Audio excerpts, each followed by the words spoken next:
Que Dios te bendiga. Soy Juan Emilio Morales Dávila, pastor de la Iglesia Cristiana, discípulo de Cristo en la comunidad Juan Sánchez en Bayamón, Puerto Rico. Te doy la bienvenida a este momento donde vamos a compartir la palabra del Señor.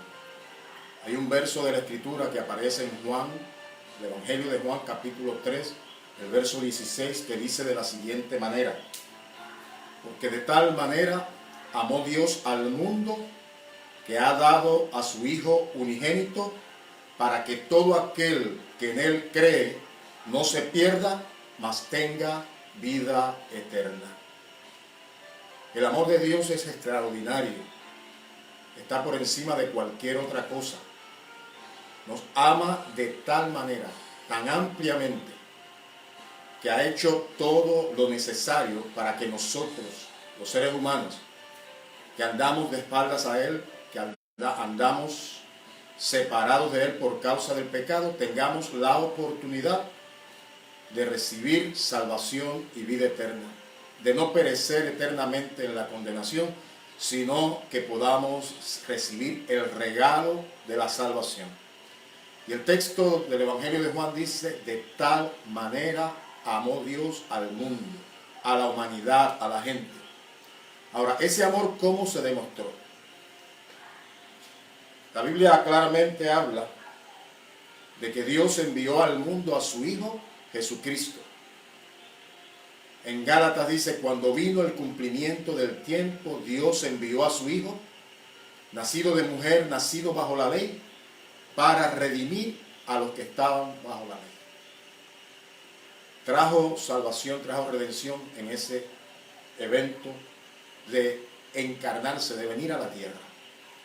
En Navidad celebramos su nacimiento, y en este tiempo en que estamos ahora celebramos lo que se llama la Semana Mayor o Semana Santa, y ahí se conmemora todo el proceso de pasión y de muerte y de resurrección de nuestro Señor Jesucristo. Precisamente ese momento de ir a la cruz, ese momento de estar dando su vida por nosotros. Miren lo que sucede. La Biblia dice: sin derramamiento de sangre no se hace remisión de pecados.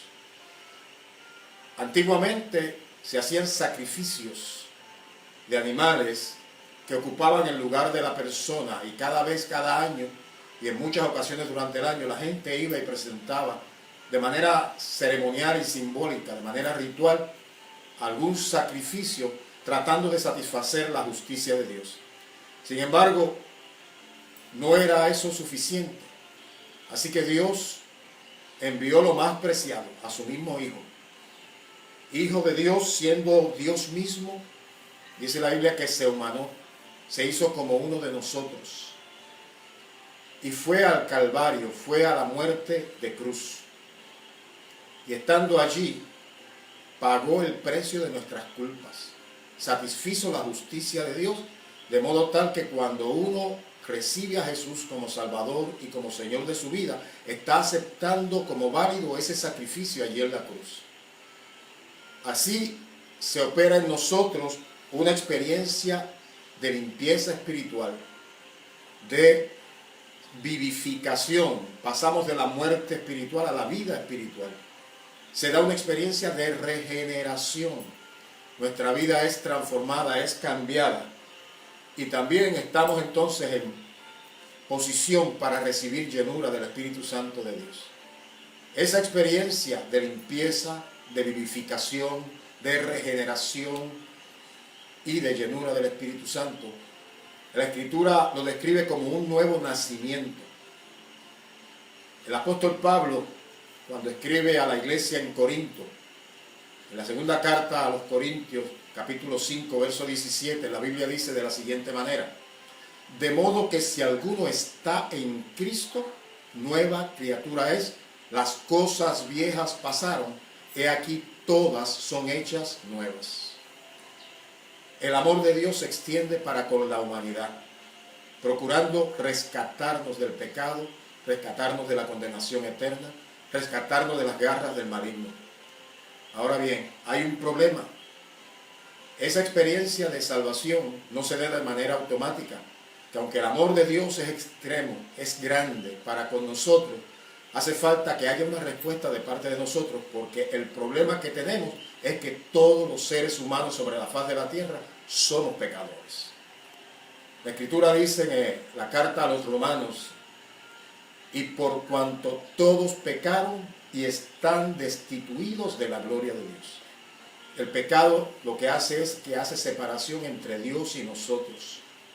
Y cuando procuramos alcanzar, ir al cielo, establecer una relación con Dios, lo impide nuestras faltas, nuestros pecados.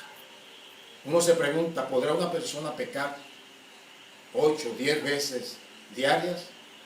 La respuesta a eso es sí, y hasta más. Sin embargo, aun cuando fuera un solo pecado en nuestra vida, en toda nuestra vida, la Biblia dice claramente que cualquiera que transgrediere uno de los mandamientos, por pequeño sea, se hace transgresor de toda la ley de Dios.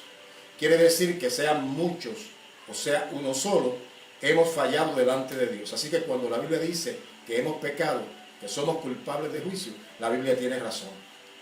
Ahora bien, hay gente que procura justificarse a sí mismo diciéndole: yo no le hago mal a nadie, yo soy bueno.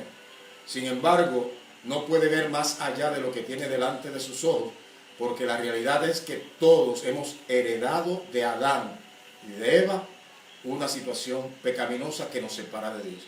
Pero Dios está interesado precisamente en salvarnos, en perdonarnos, en que tengamos paz para con Dios, en que podamos nosotros establecer una relación con Dios Padre por medio de nuestro Señor y Salvador Jesucristo. Hay gente que ha procurado salvar su vida a través de buenas obras, pero la Biblia es muy clara que las buenas obras no salvan a nadie. Los favores que hacemos a otros, a los padres, a los vecinos, a las amistades, a la gente que ni siquiera conocemos, el dar ofrendas, el orar, el asistir a un templo, nada de eso puede salvarnos. La Biblia dice: no por obras, para que nadie se gloríe. Nadie puede ir delante de Dios para justificarse a sí mismo, diciendo que es bueno porque hace buenas obras y que eso le acredita para ir al cielo. Porque la palabra de Dios claramente dice: no por obras de justicia que habíamos hecho, mas por su misericordia nos salvó. Eso aparece en la carta de Pablo a Tito, en el capítulo 3, en el verso 5. Pero en Efesios capítulo 2, la Escritura dice: no por obras para que nadie se gloríe. Sin embargo, allí mismo dice que es por gracia. Por gracia sois salvos por medio de la fe. Y esto no de vosotros, pues es regalo, es don de Dios. Así que no por obras podemos lograr salvarnos. Sin embargo, Dios está interesado en que tengamos paz para con Él. Es por eso que Jesús fue el vehículo para salvarnos. Mire, si uno procura usar las buenas obras, piensa en un puente, poner las buenas obras como un puente que nos traslade desde este lugar natural, pecaminoso, al otro lugar que es santo, donde Dios, que es santo, está. Tratamos de tender el puente de las buenas obras y no logramos alcanzar al otro lado. Las buenas obras, la religión, la vida moral, todas esas cosas no nos acreditan delante de Dios. Son puentes que se quedan muy cortos. La Biblia dice: hay camino que al hombre le parece derecho, pero su fin es camino de muerte. No hay manera. La única manera entonces es aceptar lo que ya Jesús hizo para ponernos en paz con Dios el Padre. El apóstol Pablo lo dice de la siguiente manera: justificados pues por la fe, tenemos paz para con Dios por medio de nuestro Señor Jesucristo.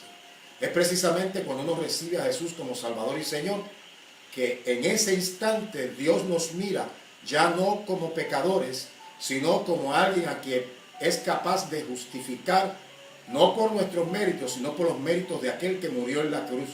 Los méritos de Jesucristo, que son imputados a cada uno de nosotros cuando por la fe recibimos a Jesús como Salvador y Señor. Es sencillo. Dios nos mira, sabe que somos pecadores, pero cuando venimos al Padre en el nombre de Jesús, recibiéndole, reconociendo que somos pecadores, entonces todos nuestros pecados son perdonados y Dios toma la justicia de Cristo y nos las imputa a nosotros. Y ahora nos ve a través del sacrificio de Cristo como seres perdonados, seres restaurados en nuestra relación con Dios. Y eso produce entonces paz para con Dios. Justificados pues por la fe, tenemos paz para con Dios por medio de nuestro Señor Jesucristo. Es importante que nosotros tomemos en cuenta que no hay otro medio para llegar a Dios, solamente Jesucristo. ¿Qué hay que hacer para recibir a Cristo como Salvador y como Señor de nuestra vida? Les digo lo siguiente. Primero hay que admitir que tenemos necesidad espiritual, que somos pecadores, que hemos fallado delante de Dios, que no nos podemos salvar a nosotros mismos. En segundo lugar, debemos creer que Jesucristo murió en la cruz para perdonar nuestros pecados y salvarnos. Que ese sacrificio es más que suficiente, que es válido, que nuestras obras no nos pueden salvar.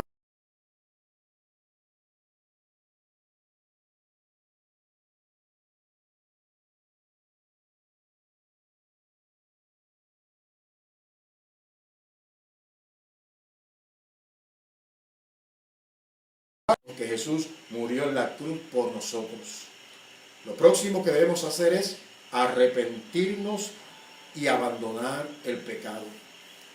El arrepentimiento no es otra cosa que dar una media vuelta.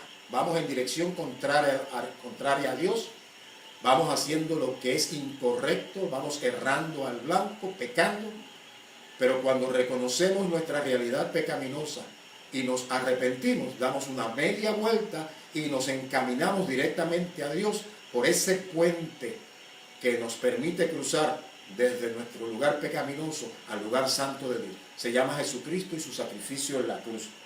Al arrepentirnos, debemos estar dispuestos a abandonar nuestra vieja naturaleza pecaminosa. Debemos entonces dar el próximo paso y es hacer un pacto con Dios recibiendo a Jesús como Salvador y Señor en nuestra vida.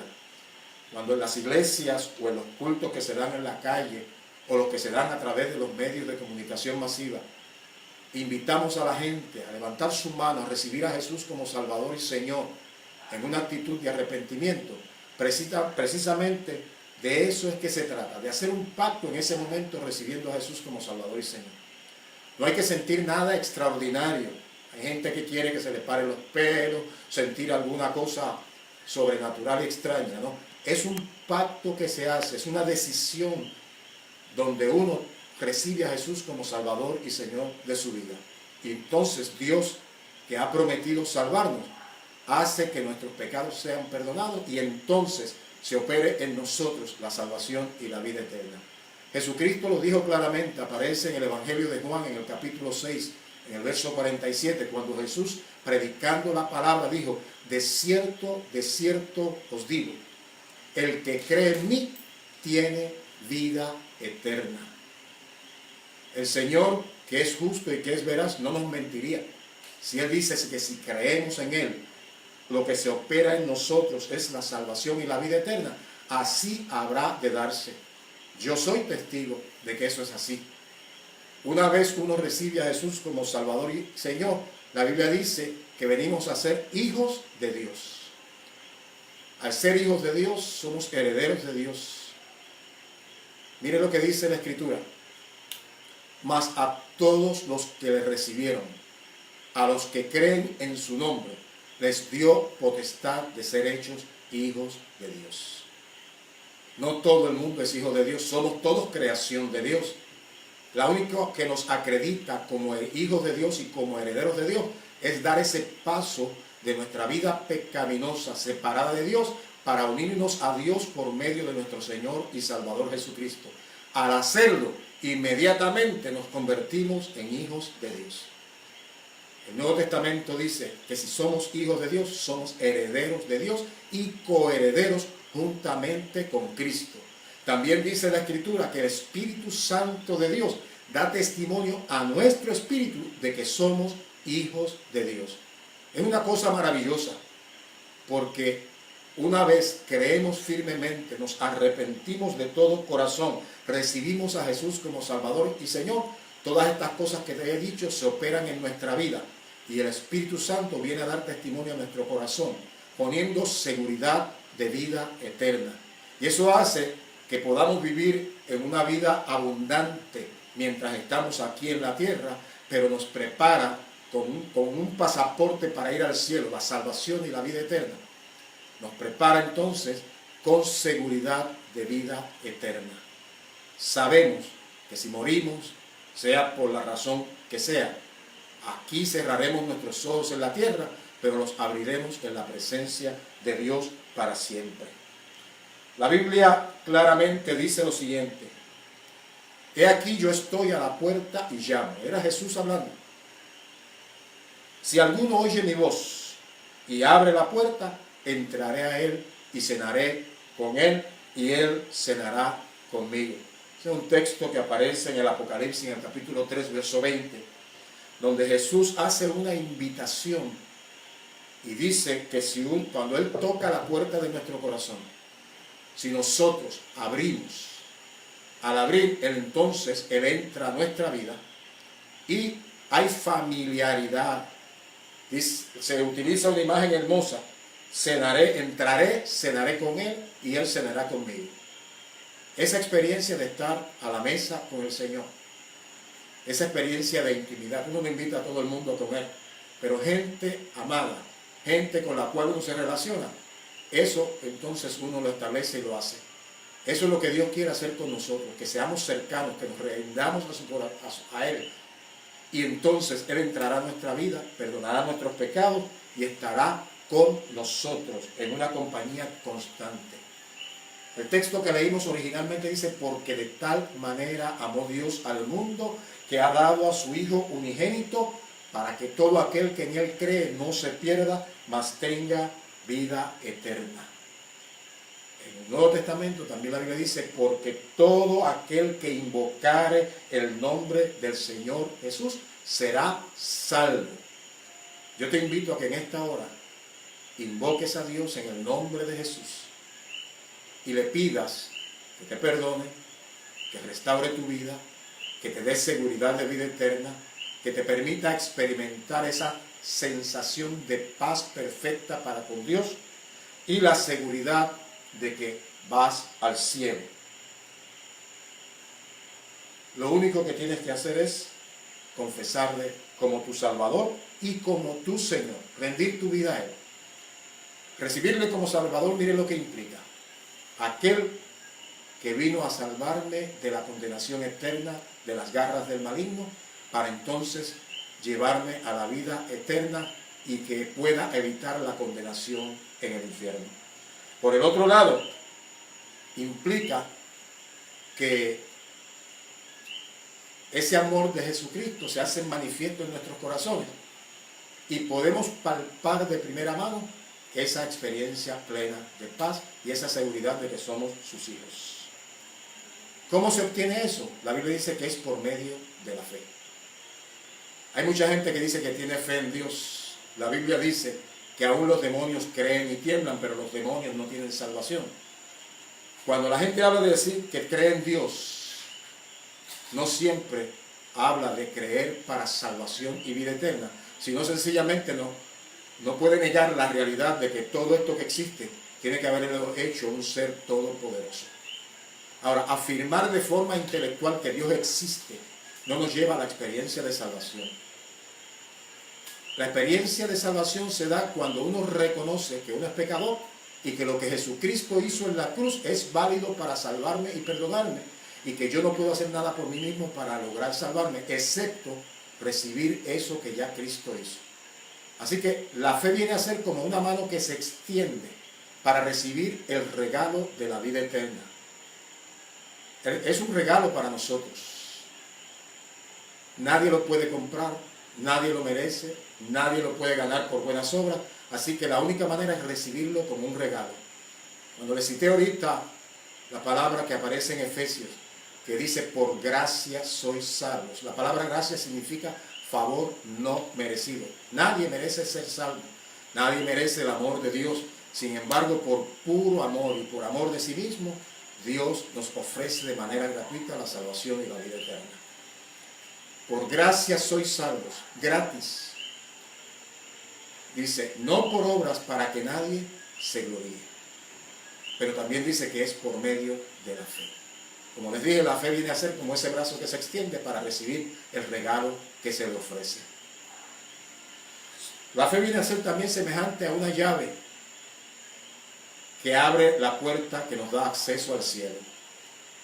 Uno puede tener en un llavero, comúnmente lo hacemos así, las llaves de la casa, las llaves de una oficina, las llaves del lugar de trabajo si se las cedieron a uno. Pero si uno trata de utilizar la llave que abre la puerta para entrar a una oficina donde uno trabaja y la trata de utilizar en la puerta de su casa, ciertamente la puerta de su casa no va a abrir porque esa llave está hecha para aquel lugar y para aquella puerta y para aquella cerradura. Lo mismo sucede cuando la gente trata de entrar al cielo. Si utiliza la llave de las buenas obras, las llaves de la religión, las llaves del intelecto, pensando que se puede salvar por el conocimiento, ciertamente esas llaves no abren la puerta del cielo. Pero si uno utiliza la llave de la fe puesta en Jesucristo, que él mismo dijo de sí mismo, dijo, yo soy la puerta en que por mí entrare será salvo. Por medio de la fe, esa llave abre la puerta y nos da acceso a la salvación y a la vida eterna. Así que yo quiero invitarte en esta hora a que recibas a Jesús como Salvador y Señor, a que utilices la llave de la fe en Jesucristo para que puedas entrar al cielo. Quiero citarte nuevamente el texto que utilicé como base para decirte lo siguiente. Jesús te ama y quiere llevarte al cielo. Dice la Escritura, porque de tal manera amó Dios al mundo que ha dado a su Hijo unigénito para que todo aquel que en Él cree no se pierda, mas tenga vida eterna. Quiero invitarte a recibir a Jesús como Salvador y Señor ahí donde estás. Haz un pacto con Dios. Y también te quiero invitar a que ores juntamente conmigo y repitas esta oración que voy a hacer ahora. Ora conmigo y di, Padre, en el nombre de Jesús, reconozco que soy pecador, que te necesito, que no me puedo salvar a mí mismo y que solamente a través del sacrificio tuyo en la cruz puedo obtener la salvación y la vida eterna. Te pido perdón por todos mis pecados. Te pido que me des como regalo la salvación y la vida eterna. Y asimismo, Señor, me comprometo a serte fiel todos los días de mi vida. Lo hago en el nombre de Jesucristo, nuestro Señor. Cuando termine todo este proceso de pandemia, te invito a que vayas a un lugar donde te puedas congregar. Alguna iglesia cerca de donde estás, alguna iglesia de tu predilección. Si en aquel momento no tienes otro lugar y vives en Puerto Rico y vives cerca de Bayamón, te invitamos a la nuestra, la Iglesia Cristiana Discípulos de Cristo de la comunidad Juan Sánchez en Bayamón, Puerto Rico. Gracias, Dios te bendiga mucho.